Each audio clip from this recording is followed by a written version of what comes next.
नमस्कार, बहुत स्वागत है आपका। आप देख रहे हैं आपकी आवाज और आपके साथ मैं हूं आसिफ शेख। आपकी आवाज में आज बात बघेल सरकार और सरकार के नए फैसले की। छत्तीसगढ़ की बघेल सरकार अभी 60,000 करोड़ के कर्ज में चल रही है। सरकार की दलील है कि एक तो कोरोना की मार, ऊपर से केंद्र सरकार का सौतेला व्यवहार उन्हें बार बार कर्ज लेने पर मजबूर कर रहा है। हालांकि कर्ज पटाने की बजाय अब सरकार और कर्ज लेने की सीमा बढ़ाने जा रही है और इसके लिए सरकार संशोधन विधेयक लाने की तैयारी भी कर रही है। कई सवाल हैं जिनके जवाब जानने की कोशिश करेंगे। एक खास पैनल भी हमारे साथ जुड़ेगा, लेकिन आइए सबसे पहले एक रिपोर्ट देखते हैं। पहले से ही कर्ज के बोझ तले दबी छत्तीसगढ़ की कांग्रेस सरकार अब कर्ज लेने की सीमा बढ़ाने की तैयारी कर रही है। भूपेश सरकार जीएसडीपी यानी ग्रॉस स्टेट डोमेस्टिक प्रोडक्ट का 5% तक कर्ज लेने की सीमा बढ़ाने के लिए विधेयक लाएगी। ये सीमा अभी 3% तक है। दरअसल सरकार वित्तीय स्थिति को संभालने और अगले साल की जरूरतों को पूरा करने के लिए कर्ज का रास्ता खोज रही है और इसीलिए सरकार छत्तीसगढ़ राजकोषीय उत्तरदायित्व और बजट प्रबंधन कानून में संशोधन करने जा रही है। 21 दिसंबर से शुरू होने जा रहे शीत सत्र में सरकार ये संशोधन विधेयक सदन में रखेगी।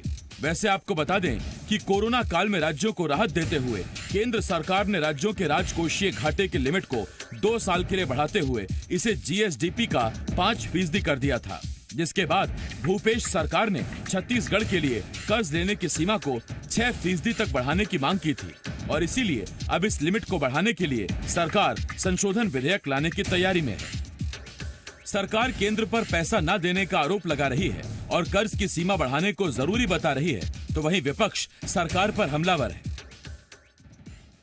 कहीं सरकार के बेहतर वित्तीय प्रबंधन का नतीजा है।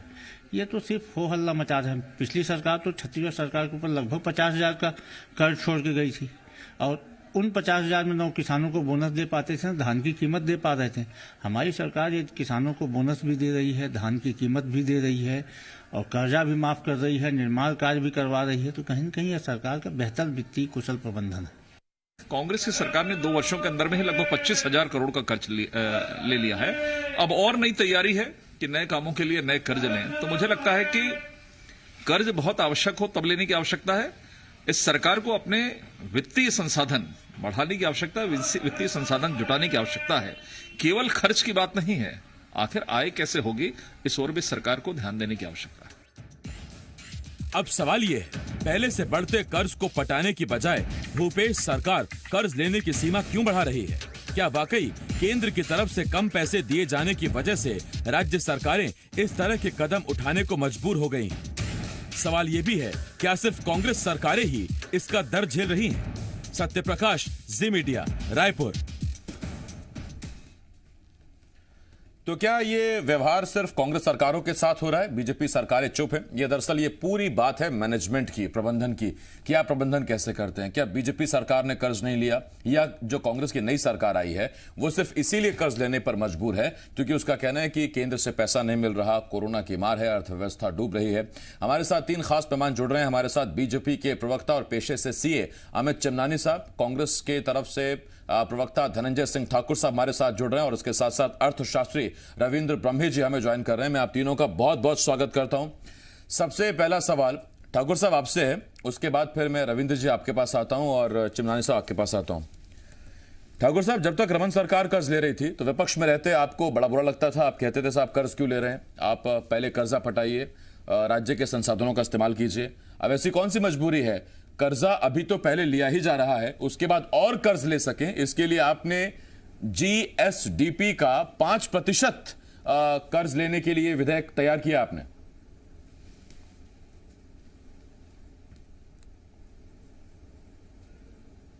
देखिए आसिफ जी, आपने जो सवाल किया उस सवाल में एक बात आपने अंडरलाइन किए हैं कि रमन सरकार कर्ज लेती रही तो आप आपत्ति करते थे। निश्चित तौर पर उस दौरान रमन सिंह जी की सरकार जो रही है वो कर्ज लेती रही है।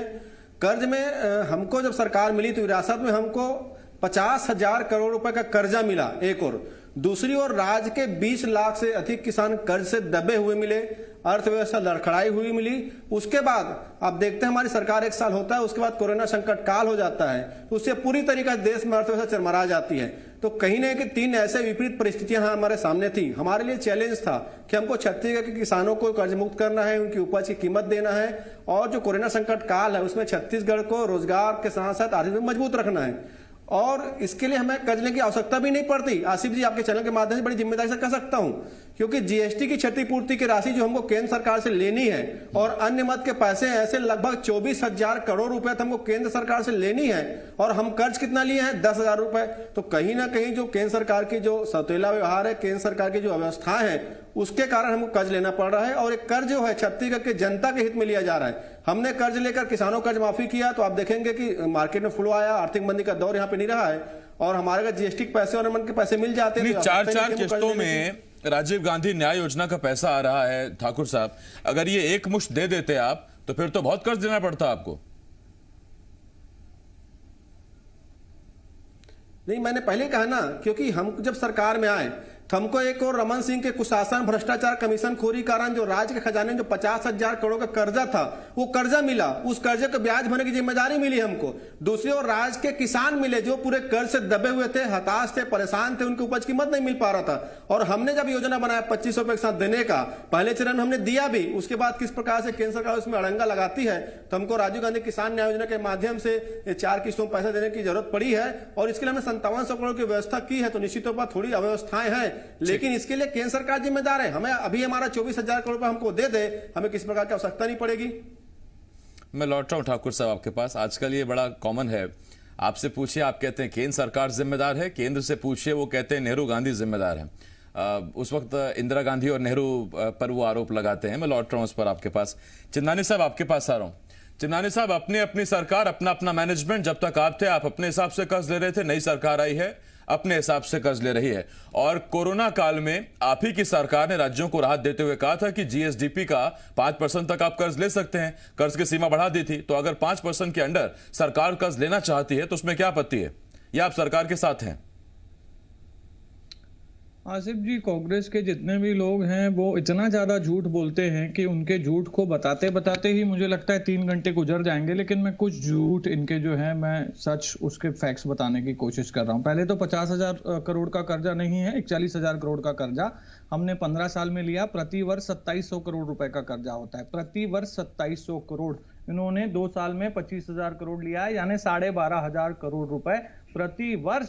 आप 4 गुना से ज्यादा कर्जा ले रहे हैं साहब। क्या बता रहे हैं आप कि हमको पुरानी सरकार कर्ज विरासत में दे करके गई है? आप क्या कर रहे हैं? Fiscal responsibilities budget management act जो होता है, FRBM एक्ट, वो नियम तय करता है कि किस सरकार को कितना लोन लेना चाहिए। इन्होंने तो पहले साल में ही सारी सीमाएं तोड़ दी हैं। आप तो कोई कायदा कानून नहीं मान रहे हैं। फिस्कल डेफिसिट जो पहले साल का है, मैं जो आंकड़ा बता रहा हूं आश्चर्य होगा, 21,089 करोड़ रुपए, 1 लाख करोड़ रुपए का बजट है छत्तीसगढ़ का, और 20% आपका फिस्कल डेफिसिट है बजट का।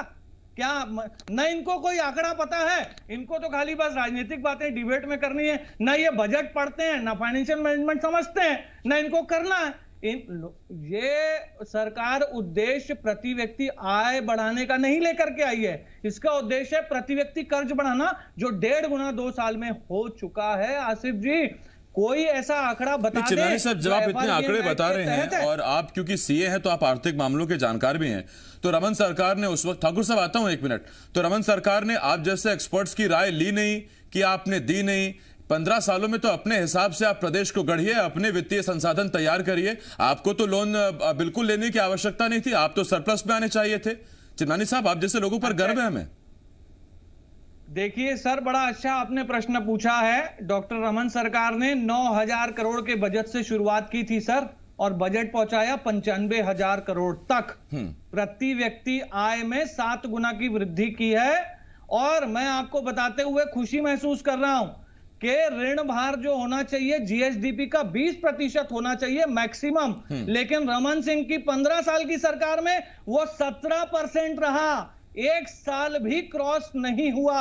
आरबीआई ने 3 बार छत्तीसगढ़ को फाइनेंशियल मैनेजमेंट के लिए पुरस्कार दिया है सर। तो जितने आंकड़े आप मांगेंगे हमारे पास हैं, सत्यता के साथ हैं, लेकिन सर से पैर के नाखून तक ये लोग झूठ बोल रहे हैं और प्रदेश को डूबती अर्थव्यवस्था बना रहे हैं। अगर कानून नहीं, उस का मामले में मैं उल्लंघन बिल्कुल करते हैं सतर्क FRBN Act हूं। का। मुझे पता है कि बीजेपी प्रवक्ता होने के साथ साथ आप चूंकि चार्टर्ड अकाउंटेंट हैं, तो बिना आंकड़ों के आपसे वो तर्कबाजी नहीं होगी, बात भी नहीं होगी। उसी पर मैं आपसे बात भी करूंगा। चिमनानी साहब, मैं लौट रहा हूं आपके पास, लेकिन हमारे साथ एक अर्थशास्त्री और मौजूद हैं, रविंद्र ब्रह्मे जी। रविंद्र जी, मैं आपके पास आ रहा हूं और आपसे मेरा एक सवाल। सर, ठीक है, ये बात सच है कि कोरोना काल की वजह से इकोनॉमी टूटी है, डूबी है, सरकारों को नुकसान हुआ है, और यह भी ठीक बात है कि चूंकि अलग अलग विचारधाराओं की सरकार है, एक सरकार जो केंद्र में बैठी है उसकी अलग विचारधारा है, राज्य की अलग विचारधारा है। सियासी आरोप प्रत्यारोपों पर मैं आपको नहीं जाऊंगा, अर्थशास्त्री होने के नाते ही मेरा आपसे एक सवाल है कि सरकार अगर अपनी लिमिट में रहते हुए, या केंद्र जो पहले ही ऑथराइज कर चुका है, जो जिसे मान चुका है, एग्री कर चुका है, उस लिमिट में रहते हुए अगर सरकार कर्ज लेने जा रही है, तो क्या ये सरकार का अधिकार है, मजबूरी है, क्या है ये? देखिए, ये 17 मई का यदि आप देखेंगे, फाइनेंस मिनिस्टर जो केंद्र में उन्होंने जो आत्मनिर्भर पैकेज में बात की थी, उसे निकाल के आप देखें तो ये सभी राज्यों की मांग थी, एक छत्तीसगढ़ अकेले की मांग नहीं थी। सभी राज्यों ने कहा था कि ये जो FRBM जो एक्ट है, जो physical responsibility budget management act है, और इसमें जो फिजिकल डेफिसिट की सीमा 3% की है, इसको बढ़ा के 5% कर दिया जाए। और वित्त मंत्री ने ये कहा कि निश्चित रूप से ये ऐसी एक अप्रत्याशित जो घटना हुई है कोविड के कारण, और सभी राज्यों पे संकट है, ना केवल छत्तीसगढ़, उत्तर प्रदेश भी आप देखें, उत्तर प्रदेश में भी इसकी लिमिट बढ़ाई गई है। तो सभी राज्यों में ये सीमा बढ़ाई गई है, और ये कहा गया है कि ये जब पूरी दुनिया के लिए ये बनाया गया था, ये नियम बनाया गया था जिसको मैस्ट्रिक्ट एग्रीमेंट कहते हैं, और जिसमें कि जो स्टेबिलिटी एंड ग्रोथ के लिए, कि स्थायित्व के साथ विकास कैसे हो, उसके लिए कुछ फाइनेंशियल जो इंडिकेटर बनाए गए थे। ये 92 का एग्रीमेंट था दुनिया में, उसके तहत हमारे यहाँ 2005 में एक्ट पारित किया गया था, और उसमें कहा गया था कि ऐसी यदि कोई स्थिति आती है, कोई अप्रत्याशित घटना होती है जिससे राज्य के संसाधन कम होते हैं, तो इसको बढ़ा सकते हैं। और इसी कारण केंद्र सरकार ने सभी राज्यों के लिए इस सीमा को 3% से बढ़ाकर 5% किया है। तो ये यदि छत्तीसगढ़ इसका उपयोग कर रहा है, ऐसी स्थिति में है जबकि राजस्व पे बहुत ज्यादा दबाव है, और वो जो है आय के स्रोत जो है उतनी ज्यादा मजबूती नहीं है, उतने स्ट्रांग नहीं है उसमें, तो ऐसे में सभी राज्यों को ये छूट मिली है, इकलौता छत्तीसगढ़ को नहीं। रविंद्र जी, मेरा इस पर आपसे एक सवाल और भी है सर। सीधी बात यह है कि आज तक आम जनता ये बात जानना चाहती है, जब भी आप खबरें देखें, अखबार उठाएं, आप जी मध्य प्रदेश छत्तीसगढ़ देखें, तो आप पाएंगे कि आज सरकार ने इतना करोड़ का कर्ज ले लिया, इतने करोड़ का कर्ज ले लिया। इतिहास में आज तक कोई हमने राज्य नहीं देखा जिसके बारे में ये बड़ी खबर है कि अब इस राज्य ने अपना सारा कर्ज पटा दिया, इस राज्य पर एक भी शून्य कर्ज है, एक भी कर्ज नहीं है। आपके पास संसाधन है, आप हर चीज पर टैक्स वसूलते हैं। छत्तीसगढ़ में तो शराबबंदी भी नहीं हुई, अभी यहाँ आबकारी का भी टैक्स आ रहा है। क्या आपको लगता है कि इस दौर में दरअसल योजनाओं का भार ही इतना है, मैनिफेस्टो इतने भारी भरकम बना लिए जाते हैं कि उस पर पहले से ही हमको पैसा चाहिए होता है, और अगर इस तरह की कोई पेंडेमिक या आपदा आ गई जैसे कि अभी कोरोना, तो फिर तो नीम ऊपर से करेला, ऊपर से नीम चढ़ा। देखिए, इसमें तो मैं ये कहना चाहूंगा कि ये तो निश्चित रूप से एक ऐसी स्थिति है, अप्रत्याशित स्थिति है, पर यदि सरकार इस प्रकार से यदि कोई भी सरकार ऋण ले रही है, तो उसके अपने हर किसी के अपने नॉर्म है कि कहां तक वो ले सकती है। हाँ, बियॉन्ड उस सीमा के जाकर यदि हम ऐसे ऋण ले रहे हैं कि जो कि जैसे यदि हम कहें कि जो गैर उत्पादक होंगे और जो है जिससे कि उत्पादक गतिविधियां ना बढ़े, तो ये जरूर लॉन्ग टर्म में जाके इस पे भार आएगा।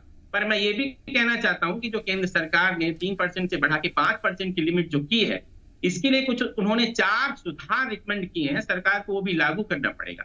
4 प्रकार के सुधार उन्होंने कहा है कि वो राज्य सरकारें लागू करेंगी तो वो 5% की लिमिट तक जा सकती हैं, और उनको ये कहना होगा कि भविष्य में जो है वो हम इस पर किस प्रकार से प्रबंधन कर इसके वापस 3% की सीमा पे जो एक लॉन्ग टर्म फिस्कल मैनेजमेंट जो एक्ट के जो प्रावधान है उसको वापस करके आपको 3% की सीमा पे लाना पड़ेगा। ये जो सैद्धांतिक बात है वो ये मैं आपसे शेयर कर रहा हूँ। रविंद्र जी, पहुंच रहा हूँ आपके पास। इन नॉर्म ठाकुर साहब, आपके पास आ रहा हूँ। करती है तो वो ठीक है, उसमें कोई बहुत समस्या की बात नहीं है। पर ये जरूर है कि कर्ज इस काम के लिए लें कि जिससे ज्यादा से ज्यादा उत्पादक कार्य हो, जिससे कि राज्य में और आय बढ़े, क्योंकि हमको उस कर्ज को फिर वापस नहीं करना। मुझे लगता है आप तक आवाज नहीं पहुंच रही। आपका काम है सर पैसा वित्त संभालना, मेरा काम है वक्त के अंदर डिबेट करना, वो संभालना। तो थोड़ा सा मैं उस पर हट रहा हूं, आपसे भी लौटता हूं मैं आपके पास। ठाकुर साहब आपके पास आ रहा हूं। ठाकुर साहब, लोन जब आप लेते हैं तो वो उस लोन का होगा क्या? वो कैपिटल रहेगा या वो प्रोडक्टिव होगा? उस लोन को आप कहीं इन्वेस्ट कर रहे हैं तो आपको कुछ वापस में रिटर्न मिलेगा जिससे आप लोन चुका सकेंगे। सरकार को इसका भी ख्याल रखना पड़ता है। और अमूमन लोक लुभावन योजनाओं के लिए जब आप कर्ज लेते हैं तो बहुत कम उम्मीद होती है कि वहां से सरकार को भी बदले में कुछ मिलेगा। वो सिर्फ वोट बैंक के लिए कर्ज होता है। किसानों की जब आपने कर्ज माफी की या जब किसानों को आपने बोनस देने की बात कही तो उस दौर में आपने ये कहा कि आप देखिए किसान के पास जब पैसा पहुंचेगा तो मार्केट में फ्लो बढ़ेगा, लिक्विडिटी बढ़ेगी, कैश बढ़ेगा, बूम होगा। अगर इतना सब कुछ होना ही था सर तो अब ये कर्ज लेने की नौबत क्यों आ रही है? और अगर आपको किसानों को उनके लोन माफ करने के लिए ही कर्ज लेना पड़ रहा है तो फिर आगे इसका मतलब सीधी बात है कि आपको बाकी चीजों के लिए और कर्ज लेना पड़ेगा, कर्ज के ऊपर कर्ज। देखिए आसिफ जी, आपने बढ़िया सवाल पूछा कि आप कर्ज क्यों ले रहे हैं। हम कर्ज इसलिए लिए क्योंकि हमको रमन सिंह की सरकार के दौरान जो 50,000 कर्ज मिला विरासत में, उसके ब्याज भी भरने पड़े। हमने कर्ज इसलिए लिया कि हमको छत्तीसगढ़ के 20 लाख किसान जो रमन सिंह के गलत नीतियों के कारण कर्ज के बोझ के तले दबे थे और आत्महत्या कर रहे थे, उनको बचाना था, उनको कर्ज मुक्त करना था। उसका लाभ भी मिला। आपने लाभ की बात कहना, आज देश भर में नरेंद्र मोदी सरकार की गलत नीतियों के कारण जहां आर्थिक मंदी है, छत्तीसगढ़ में आर्थिक मंदी नहीं है। हमारा जीएसटी कलेक्शन बेहतर है, लेकिन हमारे जीएसटी के पैसे तो केंद्र सरकार दे नहीं रही है। ऊपर से एडवाइस करते हैं कि आप कर्जा ले लीजिए। तो कहीं ना कहीं मुझे ऐसा लगता है कि भारतीय जनता पार्टी के प्रवक्ता विद्वान मित्र अमित चिमनानी जी सीए भी हैं, इनको एडवाइस करना चाहिए निर्मला सीतारमण जी को, जो आत्मनिर्भर भारत पैकेज बनाते समय हर राज्य को 5% कर्ज लेने का फंसा रहे हैं ठाकुर साहब आप। मैं लौट रहा हूं आपके पास ठाकुर साहब, आपके पास लौट रहा हूं ठाकुर साहब। एक छोटी बात पूछता हूं आपसे, चिमनानी साहब फर्ज कीजिए, ठाकुर साहब एक मिनट ठाकुर साहब, और वो तो चिमनानी साहब ट्रेन बेच रही है, फर्ज कीजिए, स्टेशन बेच रही है। ठीक, ठाकुर साहब एक मिनट संभालने के लिए ठाकुर साहब एक मिनट, वो उनका तरीका है पैसे जुटाने का। चिमनानी साहब फर्ज कीजिए मेरी सैलरी 30,000 रुपए है और आपको मेरी सैलरी देनी है, और अब आप मेरी सैलरी में से मुझको सिर्फ 10,000 रुपए देते हैं, 20,000 रुपए देते नहीं, और उस पर फिर आप ये भी उम्मीद करते हैं मुझसे कि मैं घर के खर्च चलाने के लिए लोन न लूं। कैसे चलेगा सर? आपको जीएसटी का पैसा देना है कि नहीं देना है? आप जब देंगे नहीं और राज्य सरकार कर्ज लेगी तो आप आपत्ति भी जताएंगे। पहले तो धनंजय जी को मैं अपडेट कर लूं, वाणिज्य मंत्री जी से बात करके आते, अगर डिबेट में आते तो टीएस बाबा ने ये बता दिया है कि 2/3 पैसा जीएसटी का केंद्र सरकार देने को तैयार है और कुछ ही दिनों में आने वाला है। अपडेट नहीं होते हैं कांग्रेस के लोग, केवल जो आया है वो तो सिर्फ 350 करोड़। चिमनानी साहब आपके पास फैक्ट होंगे, आप बता दीजिए। नहीं, तैयार एक अलग चीज है, जो पैसा आया वो सिर्फ 350 करोड़ है। देखिए ठाकुर साहब भरोसा रखिए, आप एक मिनट ठाकुर साहब, मैं जवाब पूरा ठाकुर साहब सवाल पूछा है मैंने, एक मिनट रुकिए। जीएसटी का जो 4500 करोड़ रुपया है उसका 2/3 पैसा आ रहा है, उसके लिए केंद्र सरकार खुद कर्ज ले रही है, ये बात तय हो चुकी है, कुछ ही दिनों में आ रहा है। और आपको एक बहुत रोचक बात बता रहा हूं आसिफ जी, आपसे अनुमति से। ये कोरोना रो रही है सरकार। अप्रैल 2020 में मुख्यमंत्री जी ने प्रधानमंत्री जी को चिट्ठी लिखी, फाइनेंस मिनिस्टर को चिट्ठी लिखी कि हमें लिमिट बढ़ाने दीजिए, वित्तीय घाटा भी और ऋण भार भी।